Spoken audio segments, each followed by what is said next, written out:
ماشي يا مس. دلوقتي انا هحل معاكي المسألة. مهم. يلا بس كده.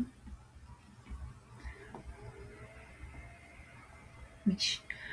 اول حاجة المسألة اسمها كيك بيكينج. بتتكلم عن ان الكيك اللي بيتخبز يعني.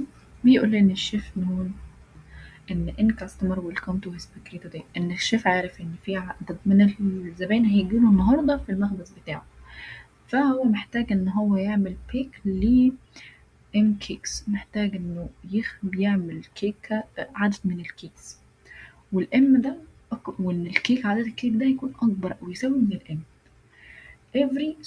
every customer need at least one cake.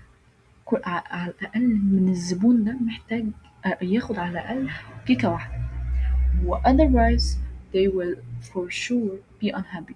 ولو حصل عكس كده فهم بالطبيعي ان هم مش هيكونوا سعداء. فبيقول لي if a customer is able to buy two or more cakes then they will be happy. لو كان الكاستمر ده كان قادر انه يشتري 2 او اكتر من الكيكس فهو هيكون كده ايه سعيد. Chef wants to maximize the number of happy customers. Why not? شيف عايز يعرف عدد الزباين السعداء، ولو why not having any unhappy customer، وعايز بقى إن ما يكونش عنده أي إيه customer غير سعيد. فإيه هو عدد what is the maximum possible happy customers؟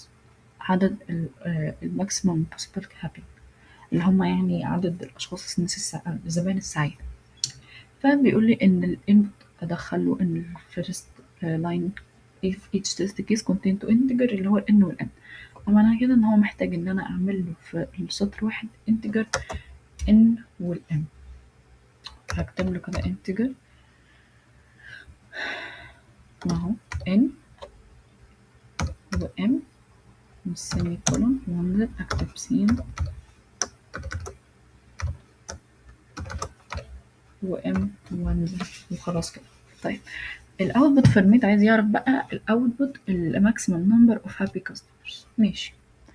فاول سيمبل بيقول لي 3 و7. 3 ده اللي هو عدد الان اللي هو عدد الكاستمرز، وال7 ده اللي هو عدد الكيك اللي هو الام.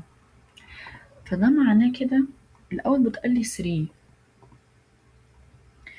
ده معناه انه كده عمل عملية حسابية اللي هي ماينس. فهو عمل ان ال7 دي ماينس ال3 فكده طلعت ب4. يعني هو كده قدر انه ده معناه ان هو كده قدر ان هو يرضي ال3 اشخاص دول. طب خلينا كده نشوف لو في سيمبل. ايوه في سيمبل تاني.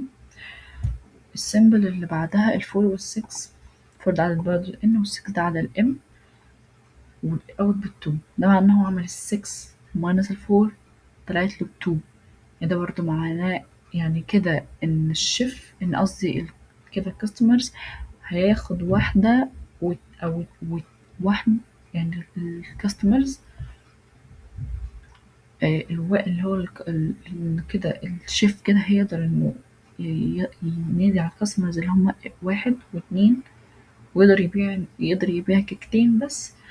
and the customers 3 and 4 buy one cake each. والكاستمر والزبون التالت والرابع هيديله كيكة واحدة. يعني الزبون الأولاني والتاني ياخدوا كيكتين والزبون التالت والرابع ياخدوا كيكة واحدة. ده معنى كده إن في انتجر تاني هيحصل. يبقى مثلا هعمل الانتجر ده هسميه مثلا كيك. ماشي. فده معناه إن في هنا عملية حسابية اللي هي الام ماينس الان. طيب دلوقتي بقى أنا عايزة أقول لو الكيك دي كانت أكبر أو يساوي الN فيقول لي عد الأرقام، لأن هو قال لي كده هنا فوق أصلا. قال لي كده قال لي إن يكون الM اللي هو الكيك ده أكبر من الN. فأنا هعمل كده if إن هكتب هنا كده قوس إن الكيك أكبر أو يساوي الN، وأحط القوس اللي بعد القوس ده وأنزل كده وأكتب إنه يعمل لي سي اوت للان كده. خلاص كده مفيش حاجة تاني. ولو حصل العكس فيعمل بقى ان هو ايه، يعني العكس بقى ان هو يطلع يعمل بقى سي اوت للكيك، ان هو يزود كيك تاني. فالمفروض ان انا اعمل كده else اهو، وهكتب ايه سي اوت على طول من غير اي حاجة كيك. سوري، سي اوت كده. بس ايه ده، انا معملتش هنا حاجة اصلا، الهبل ده. inline inline كده. اعتقد هي كده خلصت. خلينا نعمل رن ونشوف. 3 هو اصلا ايه السيمبل المفروض ده؟ لا مش ده. ايوه هو ده. كده احنا ايه، حلينا المسألة دي سهلة.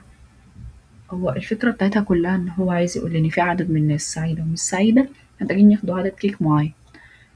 فهنا انه الكيك الانتجر ان والام، الانتجر عملنا هنا عملنا variables، عملنا بقى variable تاني سميناه كيك، وعملنا العملية الحسابية اللي هي الام ماينس ان عشان نعرف النتيجة بتاعتهم هتطلع ايه، او مين الناس السعيدة دي.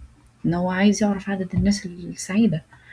وقلنا ان لو كانت الكيك اكبر او يساوي من الان فيخرج لي الان، يخرج لي عدد الناس اللي هي مش سعيدة. ولو كان العكس فيخرج لي عدد الكيك اللي هو ايه مش معاه، مش قادر ان هو يديله للناس المحتاجة. بس الموضوع سهل. نعمل سبميت كده ونشوف. اهي اتحلت كده، وادي 100% اتحلت. بس